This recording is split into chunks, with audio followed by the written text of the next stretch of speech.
ఆంధ్రప్రదేశ్ రాజధానికి సంబంధించి ఒక బలమైన చర్చ అయితే నడుస్తోంది. మళ్ళీ ఇప్పుడు రాజధాని ఎక్కడ ఉండబోతుంది ఏంటి అనే దానికి సంబంధించి ఈ నేపథ్యంలో తెలుగుదేశం పార్టీ నాయకులు చేస్తున్న కామెంట్స్ ఏవైతే ఉన్నాయో రాజధానికి సంబంధించి దాని మీద ఎంపీ నందిగం సురేష్ ఒక సరైన కౌంటర్ ఇచ్చారు.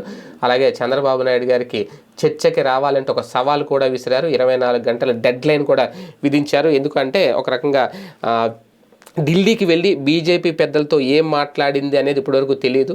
దాని మీద సమాధానం చెప్పాలి అనేది, అలాగే రాజధానిలో పచ్చటి పొలాల్ని సర్వనాశనం చేసిన చంద్రబాబు బలవంతంగా భూసేకరణ చెయ్యలేదు అనేది ఒక రకంగా ఆయన మనవడి మీద ఒట్టేసి చెప్తారా అంటూ నందిగం సురేష్ ఒక బలమైన ప్రశ్న అయితే వేశారు. ఎందుకంటే తాజాగా రాజధాని ఫైల్స్ పేరుతో సినిమా తీసి దాంతో ఆయన ఆత్మవంచన చేసుకున్నారనేది, రాజధానిని కుల రాజధానిగా మార్చారు, జగన్ చూసి చంద్రబాబు భయపడుతున్నారంటే ఆయన గట్టి విమర్శలు చేశారు. అందుకే అసలు ఏం జరిగింది అనే దాని మీద నార్కో టెస్ట్ చేయించుకోవడానికి సిద్ధమా అంటూ ఒక బలమైన సవాల్ అయితే విసిరారు. పంట పొలాలని ఎవరు కాల్చేశారో తేల్చేద్దాం, దాని మీద మీరు రండి అంటూ 24 గంటల టైం కూడా ఇచ్చారు.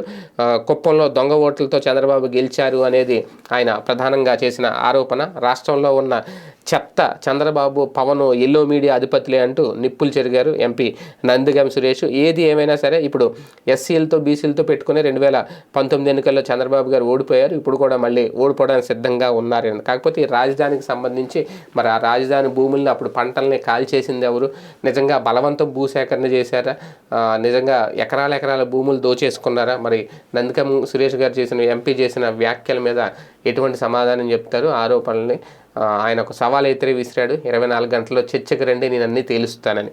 ఒక ఎంపీ సవాల్ని పట్టించుకుంటారా, లైట్ తీసుకుంటారా చూద్దాం.